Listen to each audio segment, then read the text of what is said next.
Bonsoir mesdames et messieurs et bienvenue dans votre émission Santé Diagnostic.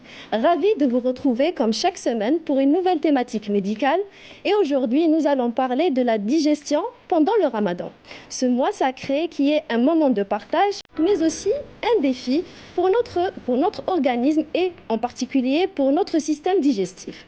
Alors, ballonnement, des douleurs abdominales, des maux d'estomac ou bien un reflux.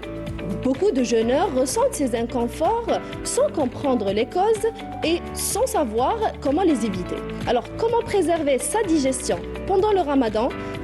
Quels sont les bons réflexes et surtout, quand est-ce qu'il faut s'inquiéter et consulter? Pour en parler, nous avons le plaisir d'accueillir nos invités ce soir. Docteur Meziani Lydia, vous êtes médecin spécialiste en gastro-entérologie à l'hôpital CHU Mustapha Bacha. Bonsoir, bienvenue. Merci d'avoir accepté notre invitation. Bonsoir à tous. Merci à vous pour l'invitation. Merci. Alors, j'ai le plaisir aussi de recevoir Dr Benseman Nabila. Vous êtes médecin spécialiste en nutrition clinique et nutrithérapeute. Bonsoir et bienvenue. Bonsoir. Merci d'avoir accepté notre invitation. Bonsoir. C'est toujours un plaisir d'être parmi vous. Merci. J'ai aussi le plaisir de recevoir Dr Tafet Abdelkader. Vous êtes médecin généraliste Al-Khdaria et président d'honneur de la Société algérienne de médecine générale. Bonsoir, bienvenue. Bonsoir, merci pour l'invitation. Merci d'avoir accepté notre invitation. Ramadan Karim à tous qui nous regardent d'Algérie et d'ailleurs. Aussi, notre médecin chroniqueuse est toujours là comme chaque semaine, Dr Abdelmoumen Sarah. Bonsoir et bienvenue. Bonsoir docteur, toujours un plaisir de vous retrouver et bienvenue à nos invités. Alors, vous allez nous parler ce soir de... Alors, je vais aborder un sujet très important, éviter l'inconfort digestif.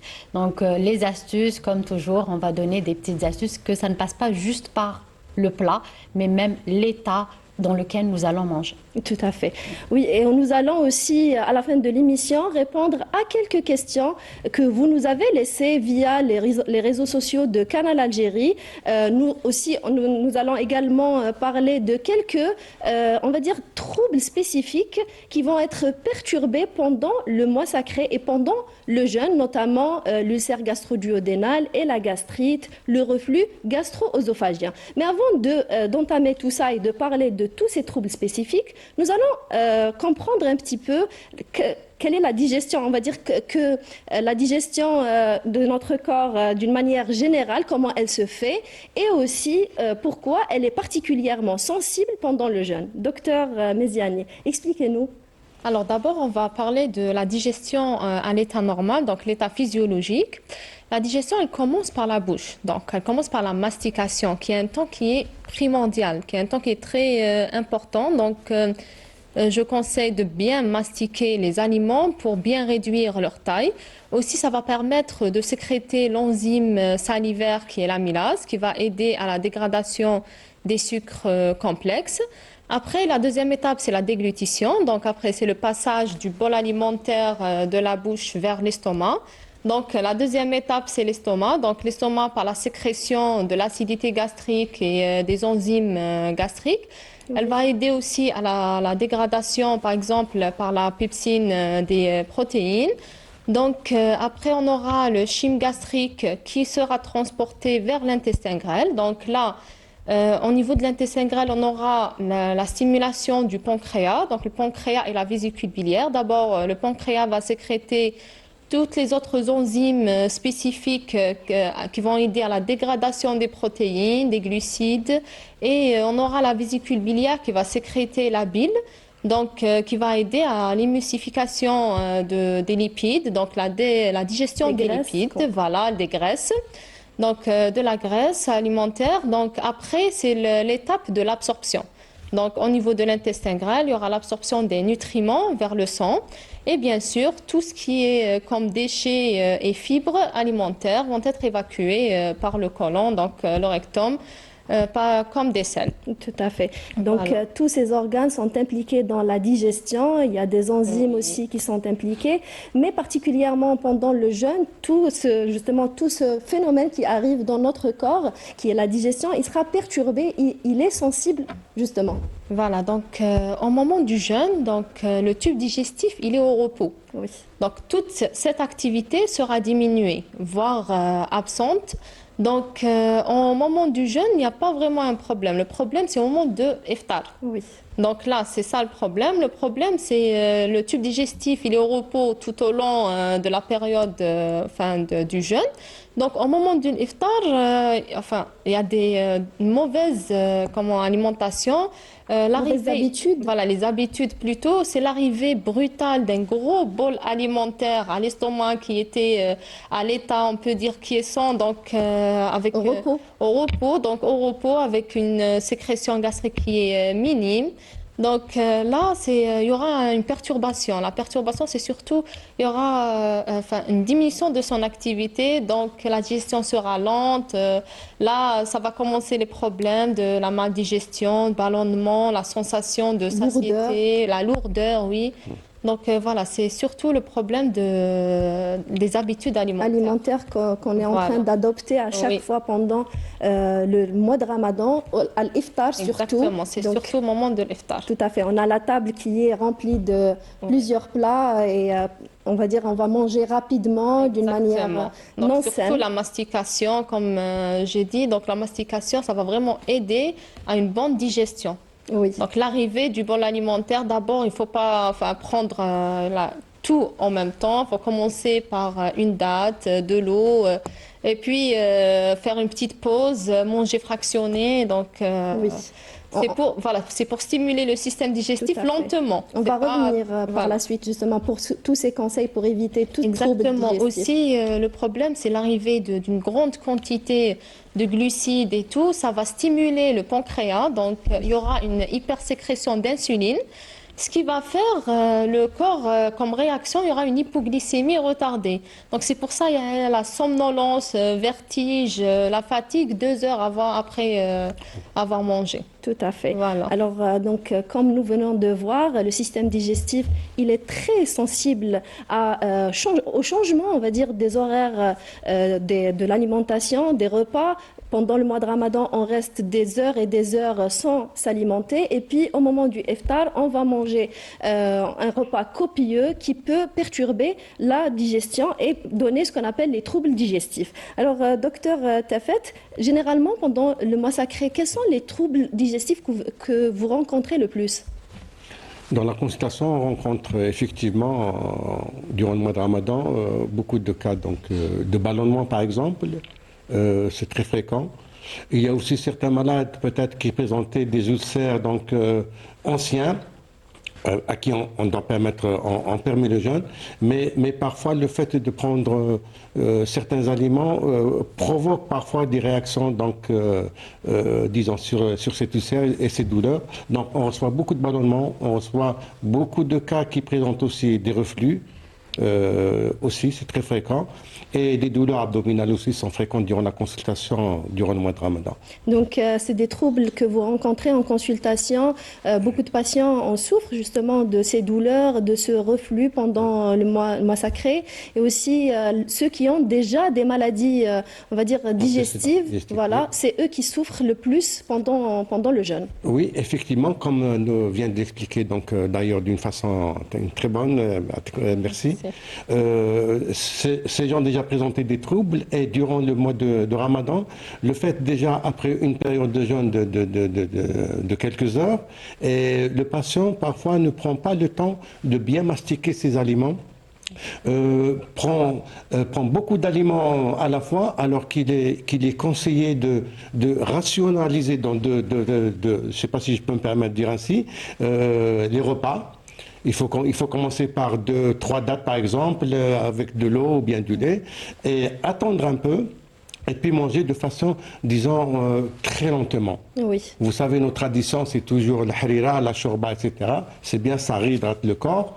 Ensuite, on peut aussi prendre, j'anticipe peut-être un peu les débats de ce qu'on va prendre. On parlera de ça. Voilà. Donc, il faut donc faire attention à ce qu'on mange, et il faut surtout manger très lentement et ne pas trop prendre d'aliments durant le iftar. Alors, tout à fait. Et puis, tout à l'heure, docteur Meziani avait parlé de l'arrivée d'un repas copieux, un bol alimentaire qui est très important, dans l'estomac, qui était en repos pendant plusieurs heures pendant la journée. Donc, docteur Benseman, pourquoi déjà le passage brutal du jeûne à un repas copieux peut-il perturber la digestion? D'une manière, expliquez-nous déjà ce qui se passe et puis sur le plan nutritionnel. Alors, sur le plan physiologique, comme elle a dit le docteur, c'est-à-dire qu'il faudrait commencer par la mastication, par de petites bouchées, prendre son temps, donc avaler de petites bouchées pour que l'arrivage au niveau de l'estomac soit progressif et une quantité raisonnable. Mais il y a des gens avec l'iftar, justement, qu'est-ce qu'ils font? Bon, soit ils boivent à la va-vite, soit ils prennent tout de suite leur shorba, ou là ils prennent leur borek et tout. Donc, vous savez que l'estomac était au repos pendant toute la journée, au repos, mais non fonctionnel, c'est-à-dire qu'il fonctionnait à minima et qu'il était en train de se régénérer, comme tout le corps. Hein. Le but de Siam, justement, c'est de la régénération, le reset, la reprogrammation métabolique et tissulaire. Donc, quand il y a une arrivée brutale, c'est comme si on disait, on dilatait d'une manière très brutale l'estomac. On appelle ça le dumping syndrome. Oui. C'est l'équivalent. C'est un choc vagal et ça peut aller du simple vertige au tournis, un étourdissement, jusqu'à l'évanouissement. D'accord. Donc là, il faudra faire attention par rapport à ça. Et si ça se répète, il faudra aller consulter un médecin pour prendre en charge. Ça, c'est quand les troubles digestifs ils sont plus fréquents. C'est pas une seule fois ou deux fois qu'on va ressentir ces troubles digestifs. S'ils sont vraiment là tous les jours, bien sûr qu'il faut consulter. Alors, docteur Meziani, tout à l'heure, quand on a commencé l'émission, on avait parlé des troubles digestifs. Les patients qui ont déjà des maladies digestives avant le mois sacré, donc le reflux gastro-œsophagien, les gastrites, l'ulcère gastro-duodénal. Donc, c'est des patients qui souffrent sur le plan digestif pendant le jeûne, justement. Donc, quels sont, on va dire, pourquoi ils sont déjà fréquents, déjà ces troubles-là pendant le jeûne, et ceux qui avaient ces troubles avant le ramadan, pourquoi ils s'aggravent pendant le jeûne? D'accord, donc par rapport aux troubles, donc c'est des troubles en général qui arrivent chez des patients qui sont prédisposés. Donc par exemple, le reflux gastro-œsophagien, donc le problème c'est quoi? C'est le fait de manger trop épicé. Donc trop épicé, trop copieux, le gras, donc et le fait de s'allonger rapidement après. Sucré aussi, parce le que sucré, oui, le sucré oui. aussi. Donc c'est des aliments qui vont stimuler le sphincter inférieur de l'œsophage. Donc le sphincter inférieur de l'œsophage qui restera ouvert. Donc c'est un petit anneau Voilà, à la fin de la fin de l'œsophage. l'œsophage qui restera ouvert. Il y aura le passage de l'acidité vers donc de l'estomac vers l'œsophage, ce qui fait le ressenti du RGO. Donc, il est Reflux surtout gastro-œsophagien. voilà, pour le reflux. Il est surtout ressenti chez les patients déjà exposés. Il faut chez les patients obèses aussi. Les patients obèses et les patients qui mettent trop serré. Donc, Les vêtements? les vêtements, oui, c'est les vêtements trop serrés. Il faut être à l'aise. Après, aussi par rapport à l'ulcère. Le problème, c'est surtout les patients qui ne savent pas qu'ils ont un ulcère ou des patients qui ont un ulcère mais qui ont fait le jeûne quand même. C'est quoi le problème? C'est à l'état du jeûne, l'estomac est vide. Il y a une sécrétion acide qui est un minimum, mais il y a toujours la sécrétion acide et il n'y a pas les aliments qui vont tamponner cette sécrétion acide. Protéger. Voilà, aussi. qui vont protéger cette muqueuse gastrique.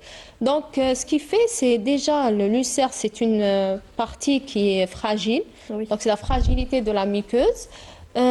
Imaginez, il y aura la sécrétion acide qui va s'y ajouter. Oui. Donc, il y aura une aggravation de cet ulcère, donc aggravation de la symptomatologie.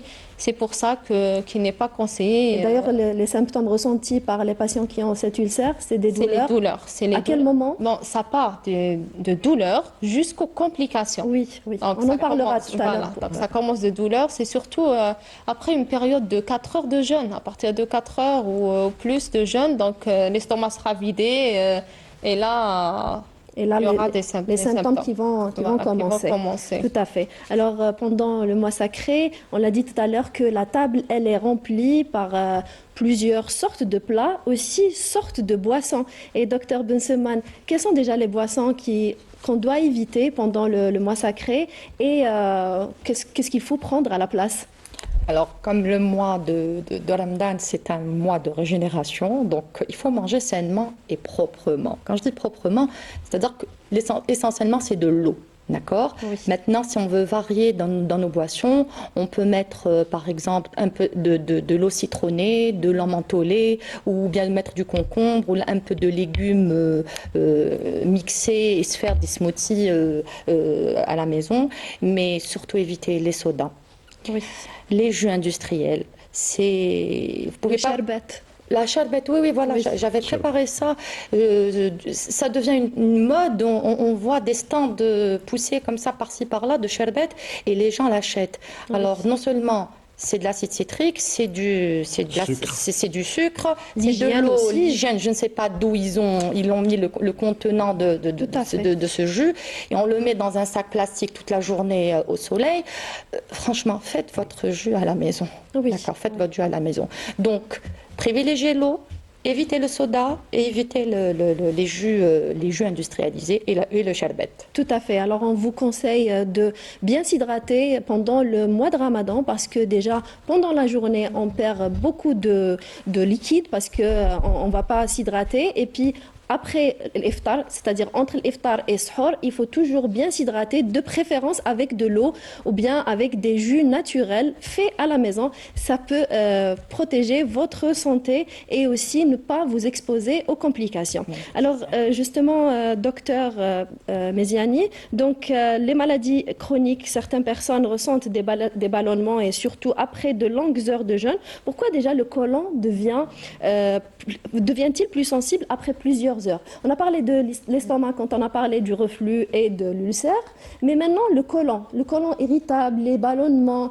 donc les douleurs abdominales. Oui, donc par rapport au ballonnement abdominal, chez les patients, enfin, on va dire, qui souffrent pas de syndrome de l'intestin irritable, donc chez les patients qui n'ont pas de problème, donc du côlon, ce qui se passe au moment du jeûne, c'est il y a des contractions continues, c'est le complexe migramoteur. Donc, c'est des contractions continues dans le tube digestif, ce qu'ils vont faire, ils vont propulser ce qu'il y a comme résidu dans l'intestin qui va stagner au niveau du côlon. Ces résidus vont être fermentés par les bactéries, donc par le microbiote, les bactéries qui sont au niveau du côlon. Les bonnes bactéries. Les bonnes bactéries, voilà. Donc c'est un état physiologique, Oui. en fait. Mais ce qui va faire, la fermentation va donner des gaz, du ballonnement.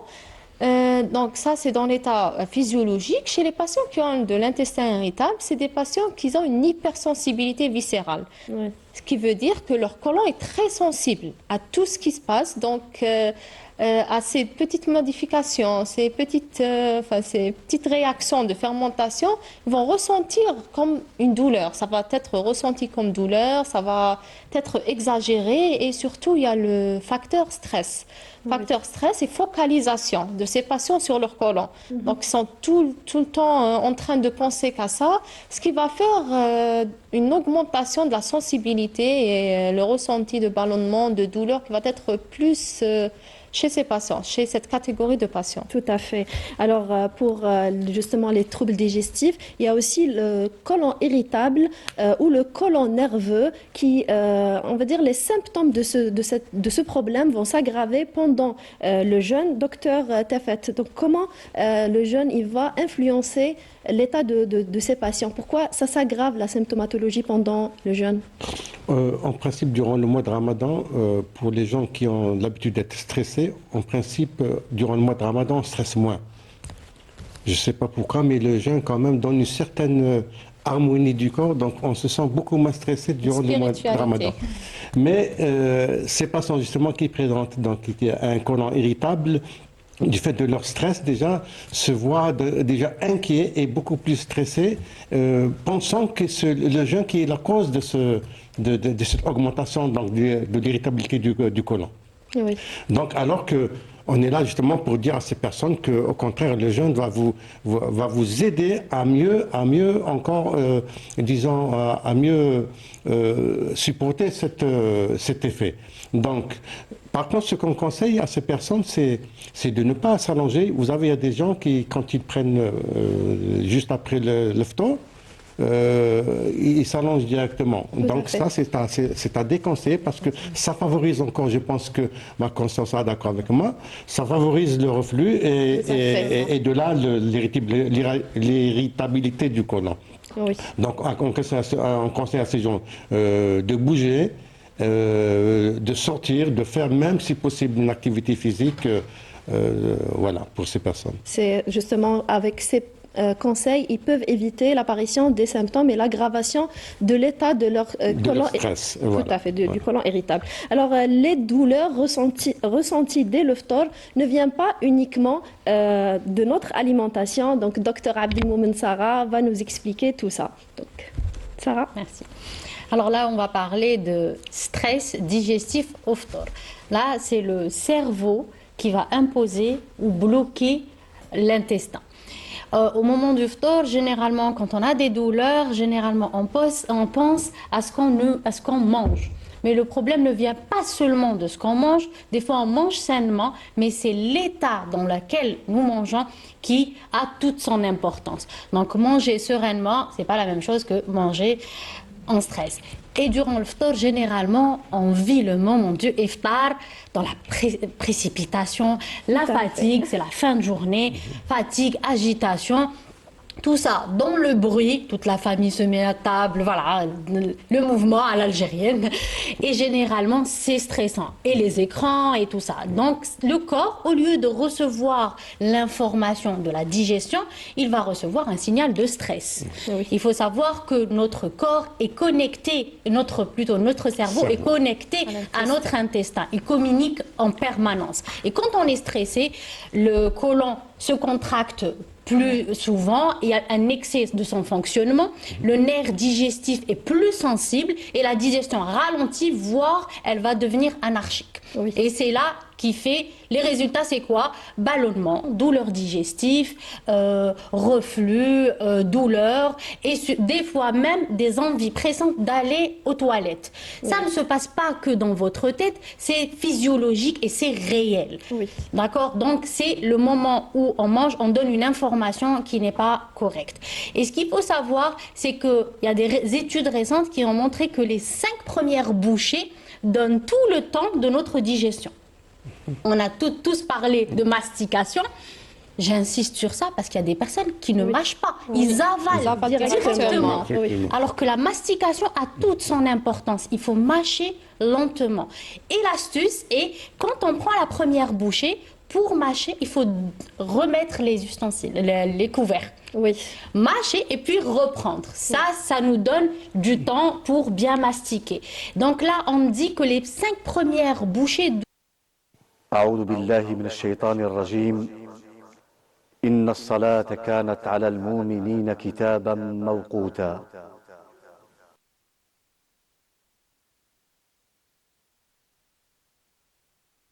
الله أكبر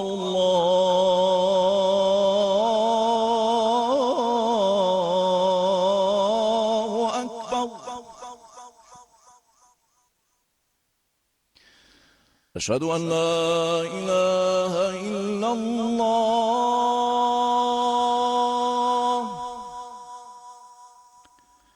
أشهد أن لا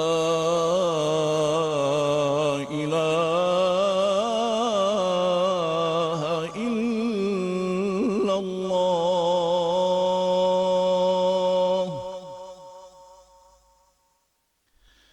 أشهد أن محمدا رسول الله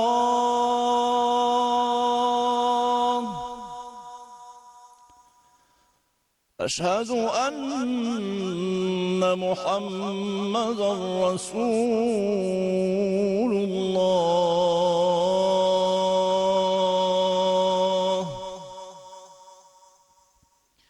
حي على الصلاة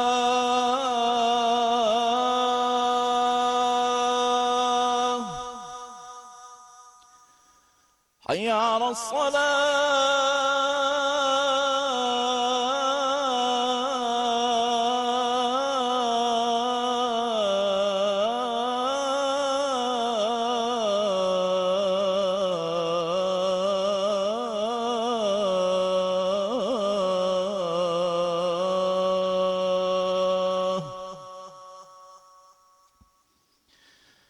حي على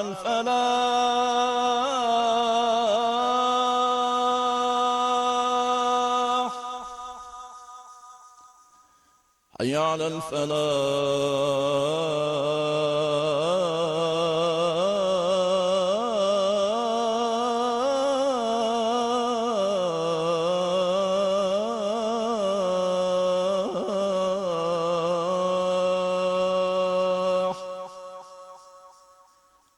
الله أكبر الله أكبر لا إله إلا الله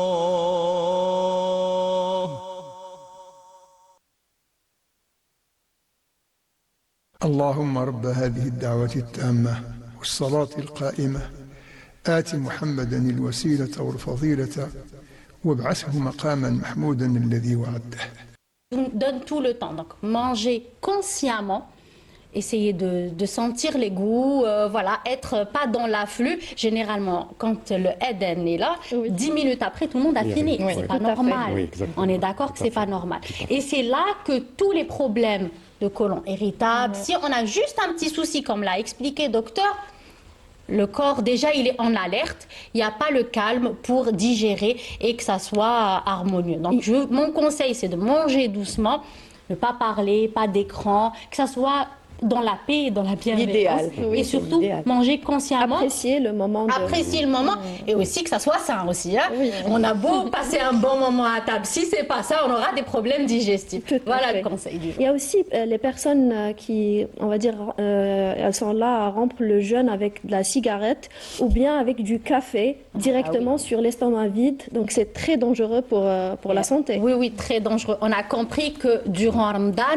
notre corps et notre organisme a un cas particulier. C'est différent de toute l'année. Alors imaginez rompre le jeûne déjà. Là, les aliments à graisse, alors la nicotine directement sur un estomac à jeun, c'est un état de choc pour le... Alors ça va agir sur plusieurs plans. Hein. Digestif, système nerveux central et les vaisseaux. Donc attention à toutes les personnes qui ont ce genre de mal, comment dire, mauvaises habitudes. Mauvaises habitudes, voilà. De mauvaises habitudes, commencer avec la cigarette ou café, il faut vraiment éviter ça parce que c'est dangereux pour les personnes en bonne santé et encore plus pour les personnes qui ont Malades, des ulcères, les qui sont ulcères. sous anti-inflammatoires, aspégiques, parce que là, cette mauvaise habitude risque de vous emmener aux urgences. Ce n'est pas simple douleur, hein. C'est des perforations d'ulcères, Les etc. hémorragies. Oui, alors merci Sarah. Avec Et plaisir. puis par rapport aux aliments, donc l'alimentation, on a parlé que ça ne dépend pas uniquement de l'alimentation, mais aussi elle joue un rôle très important dans l'apparition de ces troubles digestifs. Donc docteur Benseman, l'alimentation à privilégier ou les aliments à privilégier pendant le mois sacré et aussi pas uniquement les aliments, on va dire les aliments, boissons. Donc qu'est-ce qu'il faut prendre au moment de iftar et au moment de suhoor? Alors, par rapport à l'iftar, on connaît tous nos us et coutumes.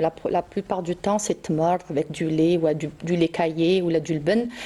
Ça, même si je dois donner des conseils d'ordre général, moi, dans mes consultations, je personnalise. C'est-à-dire qu'il y a des gens qui ne supportent pas ce genre d'attitude. Donc, je suis obligée de m'adapter à la personne, d'accord? Mais bon, généralement, si c'est bien toléré, ben, on le fait, pourquoi pas. Mais en petite quantité pour, justement, casser le jeûne, aller faire sa prière. Combien de dates à peu près? À peu près 2, 3 maximum. Hein. Ça dépend de notre tolérance. Il y a des gens qui prennent ça leur suffit avec un peu de lait ou du lait caillé.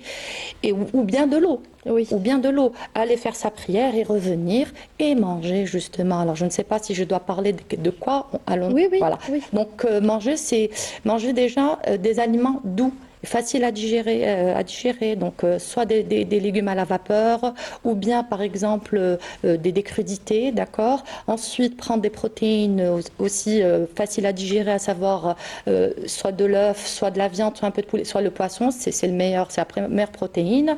Ensuite prendre un peu de féculents, d'accord.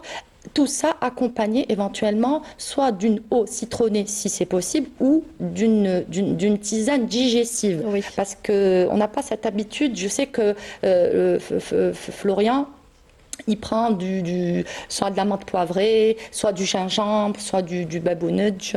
Donc voilà. Et Ça aide pour la digestion parce que c'est des prokinétiques, c'est des digestifs naturels qui aident à la digestion. Et ensuite, manger lentement. Donc ma collègue, elle a parlé tout à l'heure de mastication. Il faut savoir que la mastication doit durer entre 20 et 25 cycles quand on mange en pleine conscience. Hein. Oui. Donc 20 à 25 cycles. On trouve que c'est long.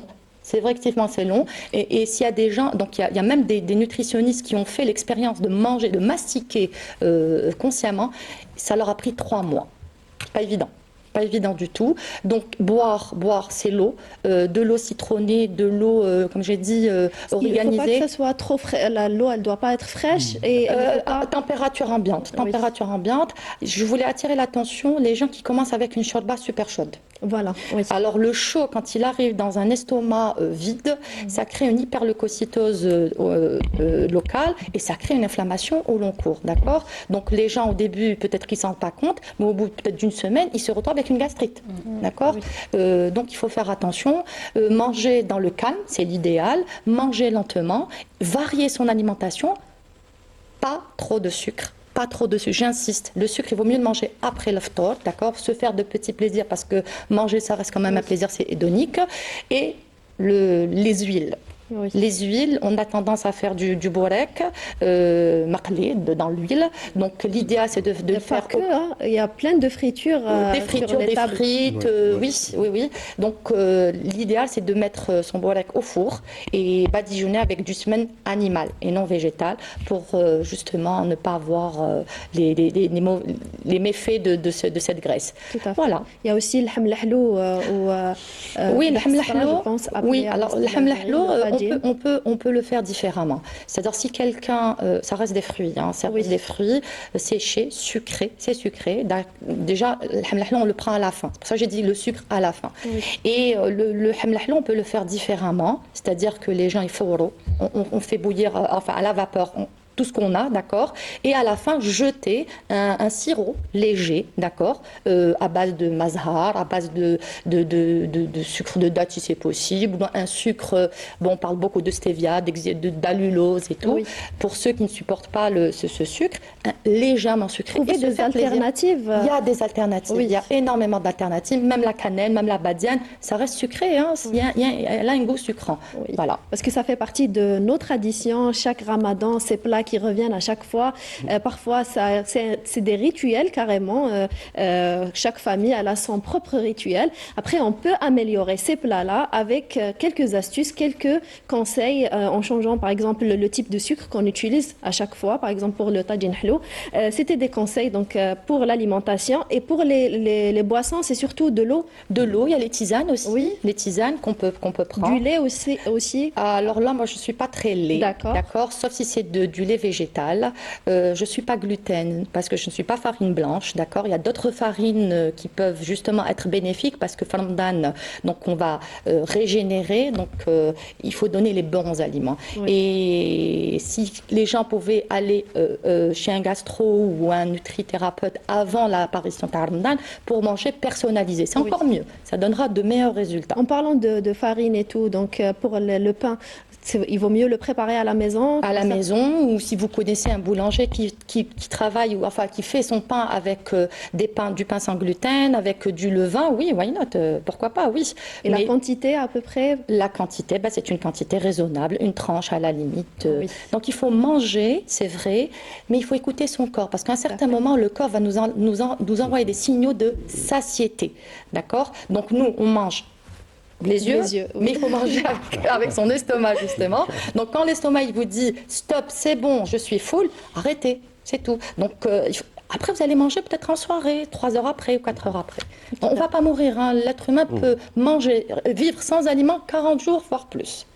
Vous voyez, donc... Nous, c'est quelques heures pendant la exactement. journée. Donc, patience. Tout à fait. Alors, docteur Tafet, il y a des gestes simples en dehors déjà de l'alimentation pour éviter ces troubles digestifs pendant le jeûne. Donc, quels sont ces gestes simples? Vous avez parlé tout à l'heure de vaut mieux marcher après l'iftar, on va dire.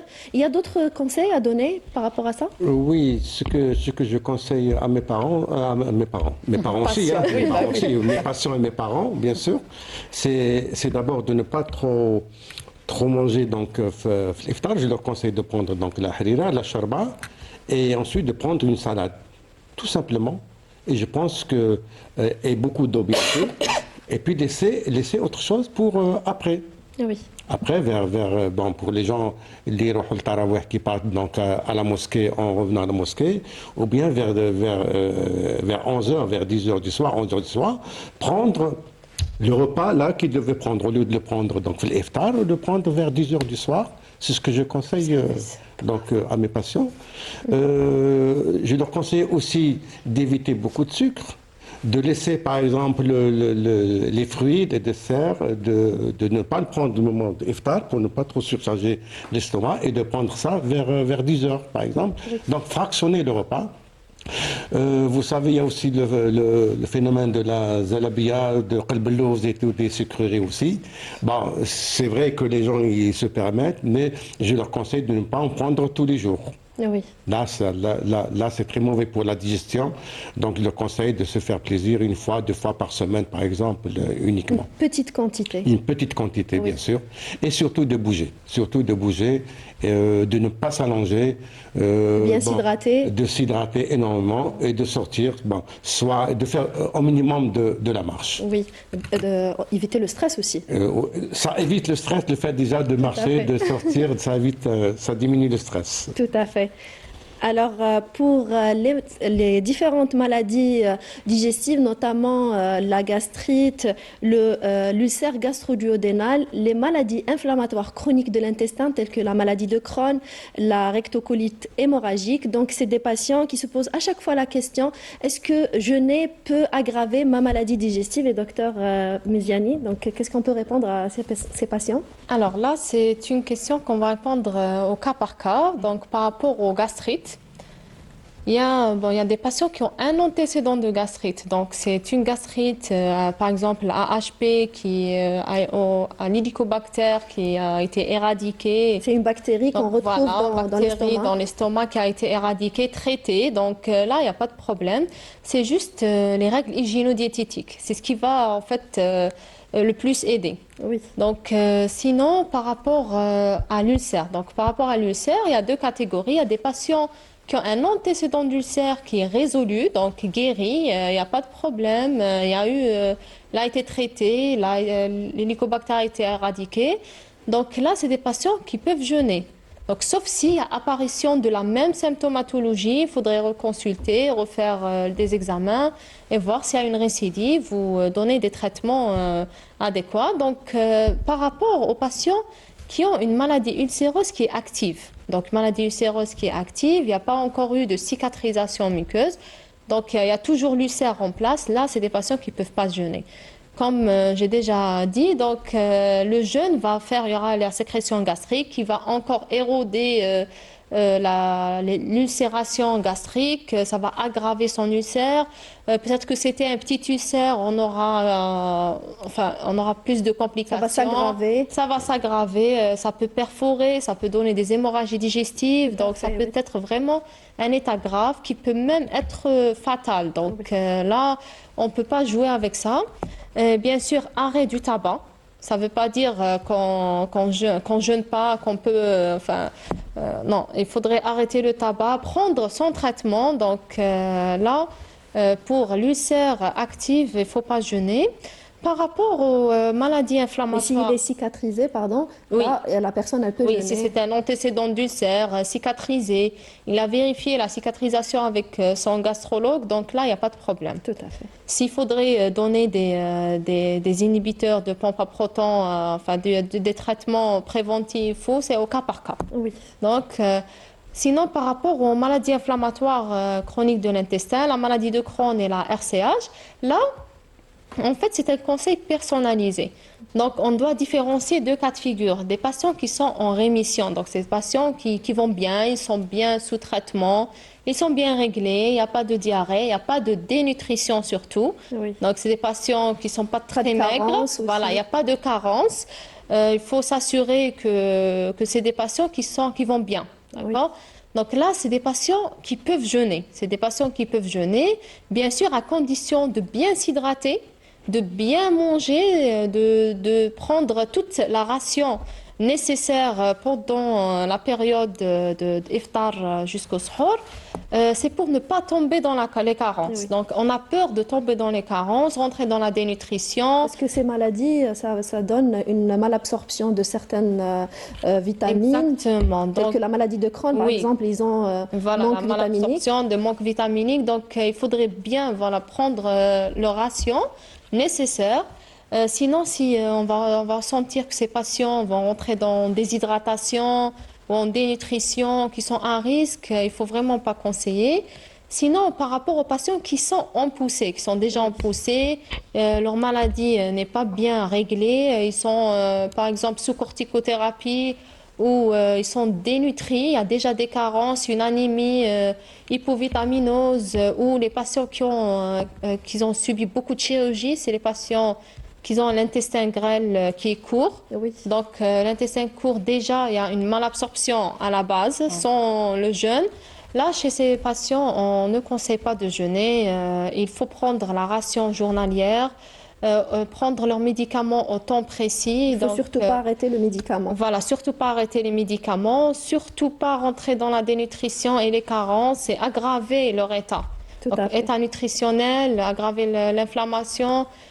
Donc là, chez ces patients, on ne conseille pas de jeûner. Tout à fait. Alors justement, pour ces patients, donc on leur conseille de suivre ou de demander l'avis du gastrologue. C'est lui qui pourra vous aider par rapport à votre état, si vous êtes en rémission ou en poussée. Donc ça va se décider avec le gastrologue. Donc, Excusez-moi, je vais Oui. intervenir juste je pense que vous allez nous donner un avis.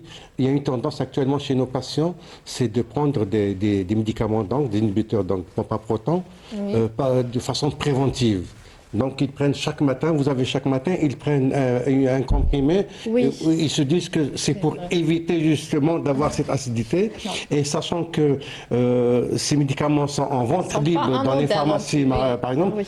qu'est-ce que vous allez nous Ils ne dire? sont pas anodins non plus. Donc, justement, il faut prendre les inhibiteurs de pompe à proton s'il y a indication. Par exemple, chez les patients qui ont vraiment du reflux, donc du reflux œsogastrique, chez les patients qui ont peut-être des épigastralgies lors du jeûne, donc Des douleurs de l'estomac. Des douleurs de l'estomac. Donc, chez des patients qui ont récemment cicatrisé leur ulcère ou ils ont une gastrite qui n'est pas encore vraiment résolue.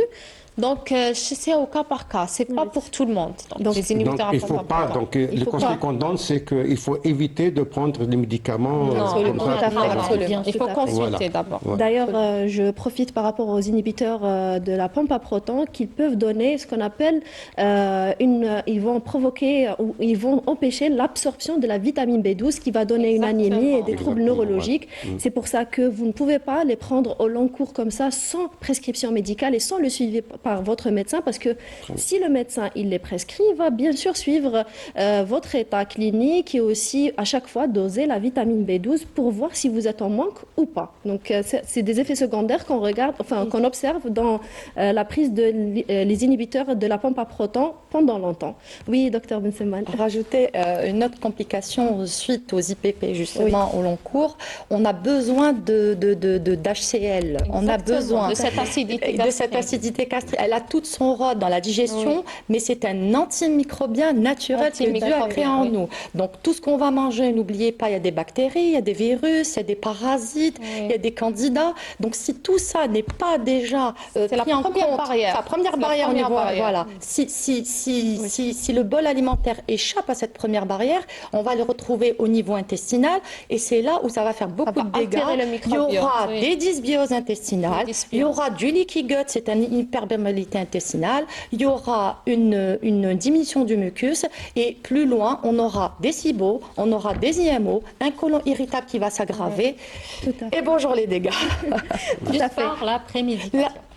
Prémédication, exactement. Un IPP, comme toute médication, ou même les compléments alimentaires, ce n'est pas anodin, c'est des principes actifs. Tout à fait. Voilà. Alors, puisqu'on a parlé du microbiote, donc on va place maintenant aux questions des téléspectateurs. Vous nous avez laissé quelques questions sur le sujet de la digestion pendant le ramadan. Donc, et justement, il y a eu une question sur le microbiote intestinal, docteur Meziani. Donc, la personne, elle pose la question, elle dit que le jeûne peut-il modifier le microbiote intestinal et est-ce que les compléments alimentaires ou les probiotiques peuvent-ils aider à mieux supporter le jeûne sur le plan digestif? Voilà.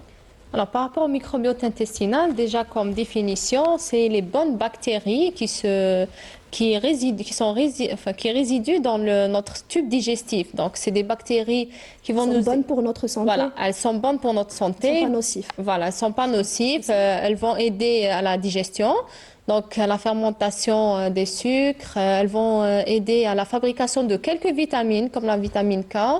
Donc là, au moment du jeûne, en fait, le jeûne, il est bon pour le microbiote intestinal, comme a dit Dr Benseman. Donc, il y a la régénération de tout le tube digestif, régénération lors du jeûne.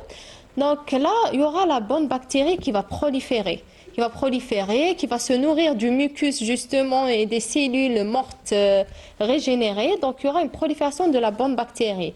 Seulement, le problème, c'est qu'il faut garder ces bonnes bactéries. Il faut privilégier ce microbiote avec l'alimentation lors de l'iftar. Absolument. Donc voilà, si lors de l'iftar on va prendre beaucoup de sucre, beaucoup de graisse, là ça va altérer le microbiote. Donc au contraire, le jeûne, il améliore le microbiote intestinal. Et la prise des probiotiques? En fait, la prise de probiotiques, c'est au cas par cas. La prise de probiotiques, elle est plus privilégiée chez les patients qui ont de l'intestin irritable, qui ont déjà une dysbiose, donc déjà qu'ils ont une altération de ce microbiote. Voilà, un déséquilibre de ce microbiote, c'est pour aider. Et comme j'ai cité, le jeûne déjà, il va aider à améliorer cette dysbiose. Seulement, il faut garder ça. Il faut garder ça avec une bonne alimentation après le jeûne. Tout à fait. Donc, tout ce qu'on gagne comme bienfait pendant la journée, il faut le maintenir. Il faut le préserver. Tout à fait. Alors, oui. Donc, parmi les causes des troubles digestifs pendant le ramadan, on a parlé du stress, de l'alimentation. Il y a aussi le sommeil, docteur Tafet. Donc, il y a un téléspectateur qui pose la question, le manque de sommeil pendant le ramadan peut-il provoquer des troubles digestifs? Pas seulement des troubles digestifs. Oui. Pas seulement des troubles digestifs. Le sommeil peut provoquer beaucoup de troubles, même du point de vue, donc le patient devient plus irritable, le patient le lendemain ne peut pas travailler, donc même ne peut pas se concentrer. Donc justement, vous avez bien fait d'aborder ce sujet. Le sommeil est primordial, aussi bien durant le ramadan que post-ramadan. On doit dormir nos 8 heures, c'est très important. Et c'est vrai que durant le mois de ramadan, les gens ont tendance donc à veiller. Surtout en été, c'est pas le cas cette année, heureusement. Donc on déconseille aux gens donc de trop veiller et on leur conseille de préserver leur sommeil, c'est très important parce que ça peut provoquer beaucoup de troubles, non seulement j'ai dit au niveau du trouble de l'estomac digestif que d'autres troubles aussi. Oui, il y a toute l'horloge biologique qui est décalée, donc ça peut donner des troubles psychologiques, ça peut affecter notre santé. Une fatigue, oui, beaucoup de troubles, exactement. Beaucoup on va dire, effets nocifs pour la santé, à court et à long terme. Donc on conseille aux gens de respecter le sommeil des 8 heures, les 7 à 8 heures de sommeil. Tout à fait. Alors il y a une autre question, docteur Benseman, par rapport à l'alimentation. Donc il y a une question vraiment très intéressante. La personne, elle pose la question, quelle est la meilleure collation entre l'iftar et sahur pour soutenir l'énergie sans alourdir l'estomac? Alors, elle a dit collation. C'est-à-dire que cette personne ne va pas dormir. docteur Tafat a dit qu'il faut préserver son sommeil. Ça veut dire qu'il y a le ftor. Ensuite, 2 ou 3 heures après, on peut avoir justement peut-être, Ouidet lui parle de cette collation. Il a parlé de fruits tout à l'heure, d'accord, de les laisser à distance.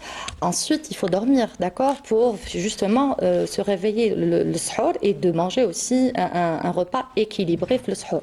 Donc sa question, la collation, c'est 3 heures après, prendre des fruits avec de moukasserat ou là, par exemple, une tisane. Voilà. Je préfère pas de thé, pas de café parce que c'est des excitants, parce qu'on se prépare justement à dormir et avoir un sommeil de qualité. D'accord. Oui. Donc ma réponse c'est fruits, moukasserat, tisane. Par exemple, de la camomille. Et par rapport à relaxante. on a toujours conseillé de bien s'hydrater entre l'iftar et le sahur, et comme le sommeil il est important, comment répartir cette hydratation? Alors, au moment de l'iftar, il ne faudrait pas boire d'une manière brutale. Moi, ce que je conseille aux patients, c'est tant que vous êtes éveillé, buvez, tisane, aube, tisane, même si vous n'avez pas soif, des petites quantités. Vous préparez votre bouteille d'1 litre à peu près. Entre sahur, disons, entre le iftar jusqu'au dodo, disons, vous allez boire, essayer de boire, de finir cette eau, d'accord, même si vous n'avez pas soif. Et dès que vous vous réveillez, donc, le iftar, vous prenez un choc d'eau. Voilà. Oui, ça vous permettra d'avoir vos 1,5 litre par jour. Tout à fait, rester hydraté toute la journée. Toute la journée. Et par rapport au sahur, docteur Benseman, donc qu'est-ce qu'on conseille aux téléspectateurs? Qu'est-ce qu'ils doivent prendre au sahur? Comme il a dit docteur Tafat, pardon, le sahur va être entre 6h, 5h30 et 6h du matin. Bah, c'est l'équivalent d'un petit déjeuner. Oui. Donc les gens qui ont l'habitude de prendre des petits déjeuners protéinés avec de bonnes huiles, bah, on ne changera pas c'est les bonnes habitudes à prendre justement. Surtout pas de sucre parce que 2 heures, 3 heures après, on va créer les sucres rapides, on va créer des hypoglycémies ultérieurement. Même le couscous, le couscous, ça donne des hyperglycémies. On a tendance, c'est vrai que c'est notre tradition, zbeb avec le couscous, mais croyez-moi que ça donne des hypoglycémies à distance. Ensuite, on peut avoir des malaises, des maux de tête et des crampes gastriques aussi dues à cette hypoglycémie. Donc moi, je conseille de manger, s'hydrater, prendre une protéine avec de bonnes huiles. Tout à fait. Ceux qui peuvent le faire. Oui, alors docteur Abdelmoumen, donc on a parlé de tout ce qui peut affecter la digestion, notamment alimentation, stress, sommeil, donc il y a plusieurs facteurs. Il y a un autre point très important, les médicaments qui peuvent affecter ou perturber la digestion pendant le ramadan. Effectivement. Quels sont ces médicaments? Alors, on a bien compris que notre tube digestif a un état particulier durant ce mois sacré. Donc, du coup, il est fragilisé, plus exposé. Et dans ce contexte, il y a certains traitements qui vont soit réveiller un ulcère, comme vous l'avez dit, ou des fois soit il revenir, donc c'est une récidive, ou bien le créer quand c'est un ulcère silencieux. Exactement. Il y en a qui ont des ulcères silencieux. Donc les traitements qui vont affecter cette digestion, et donner des problématiques au long cours, c'est les anti-inflammatoires, l'aspégique, les corticoïdes, quand ils sont pris à jeun ou qui ne sont pas répartis d'une façon globale pendant le ftor. Des fois, quand on a les trois en même temps, on les prend. Les trois sont gastro-irritants et ça fait des dégâts. Les problèmes qu'il peut y avoir, c'est les hémorragies digestives. On a comme symptômes c'est un motif de consultation très fréquent. On a des vomissements de sang ou noirs. Les selles quand ils sont noirs, aussi une fatigue intense, des malaises. Là, c'est des signes de limite d'état de choc par rapport à l'hémorragie qui est digestive. Une pâleur intense et plus grave, on peut avoir l'ulcère peut être perforé. Et là, c'est des douleurs carrément, des douleurs très intenses. On appelle ça le ventre de bois. C'est un ventre qui est très dur. Et là, c'est des douleurs très importantes. Là, c'est une urgence chirurgicale vitale. Ces deux motifs sont très importants en urgence durant le mois de Ramadan. Très fréquents. Très fréquents. Oui. Et le problème, c'est qu'on peut les éviter. Tout à fait. Comment ne pas prendre les anti-inflammatoires à jeun? Les personnes qui ont des antécédents déjà digestifs, ulcères, gastrites, consultez votre gastrologue avant le Ramadan pour savoir si vous pouvez jeûner ou pas. D'accord? Parce que c'est votre médecin qui va en décider. Et écouter aussi son corps. Son corps, être à l'écoute de son corps, c'est primordial. primordial. Oui. Mais Ramadan nous coutume ne pas jeûner. Généralement, les patients ont du mal Oui. à accepter le fait de ne pas jeûner. Donc, c'est votre médecin qui va décider si vous allez jeûner ou pas, surtout le tabac, tout ça. Il faut vraiment arrêter tout ce qui est gastro-irritant, tout le tube digestif. Voilà. Donc, votre santé est primordiale, prenez-en soin. Merci. Alors, docteur Méziani, un dernier conseil pour les téléspectateurs pour la digestion pendant le ramadan? Alors, pour la digestion durant le ramadan, durant le ramadan, le tube digestif il est au repos, il y a la régénération des cellules. Donc, ce qu'il faut privilégier, c'est vraiment une bonne alimentation. Comme on dit, une alimentation anti-inflammatoire, c'est notre régime méditerranéen, c'est de privilégier les légumes, les fruits, tout ce qui est sain, éliminer tout ce qui est industriel, ultra transformé, privilégier surtout la cuisine à domicile, Oui. Pas trop de éviter, éviter trop de sucre, trop de gras, donc les repas copieux, manger à la va-vite, il faut laisser le temps à la mastication. Donc, il faut consulter en cas de signe d'appel. Il faut voir votre médecin. Il faut pas, un tout petit signe, des épigastralgies, des douleurs, ça peut mener à des complications qui sont plus graves. À ne pas banaliser, Voilà, il ne ne faut pas banaliser, il ne faut pas négliger. Alors, docteur Tafet, un dernier conseil pour... Un dernier conseil, c'est que vous savez que l'Algérie se trouve parmi les pays qui présentent le plus de cas d'obésité et de surpoids. Actuellement, il y a une tendance, vous avez dû la remarquer dans nos villes, les gens, des commerçants, ils vendent beaucoup de la grillade. C'est très fréquent. Ramadan, oui. Oui, c'est devenu une mode. Ramadan. Et donc, et les jeunes, nos enfants, ils s'en privent pas. Donc, chaque soir, En c'est un peu sandwich. des grillades et Après tout. le dîner. Hein. Après le dîner. Il revient à la maison, il dit il y a C'est ça. et donc vous savez, et là c'est des dégâts, c'est le surpoids, c'est l'obésité. Exactement. Donc le conseil que je vais donner, c'est que faites-vous plaisir, mais pas trop d'excès. Tout à fait. Alors, très bien. Et docteur Benseman, quelque chose à dire pour les téléspectateurs par rapport à la digestion pendant le ramadan? Oui, donc le but du Ramadan, justement, Dieu nous a dit Somo tasihut, c'est pas Somo, et Tout vous à allez fait. tel comme le soir. Donc, essayez d'être dans la continuité du jeûne. Un jeûne sans stress, avec une spiritualité bien étudiée, et le soir, manger sainement, sans stress, manger avec des étapes et des aliments qui ne sont pas nocifs. Ce n'est qu'un seul mois de Ramadan, d'accord, pour justement aboutir à ce reset. Parce qu'on sera dans la reprogrammation. Si le soir, on flingue notre reset, je ne pense pas qu'il aura lieu après Ramadan. Tout à fait. Merci, Dr Benseman, pour Je vous votre remercie. participation. Merci aussi à vous, Dr Méziani, pour toutes les informations que vous avez apportées. Et Dr Tafet, donc tous les conseils, informations, explications, merci pour votre participation à l'émission. Merci beaucoup. Et aussi, Dr Abdelmoumen, merci. Merci à toi. Pour la chronique, pour les Merci à toi, informations, Widad. comme à chaque fois. Donc, merci à vous aussi, chers téléspectateurs, de nous avoir suivis. Donc, vous l'avez compris, Somo Tasihou, prenez bien soin de votre santé, suivez les conseils qu'on vous a donnés par rapport à la digestion pendant le ramadan pour passer un ramadan serein et sans complications. Je vous donne rendez-vous la semaine prochaine pour un nouveau numéro. Donc, je vous souhaite Sahaf Tolkom et donc prenez soin de votre santé. À bientôt.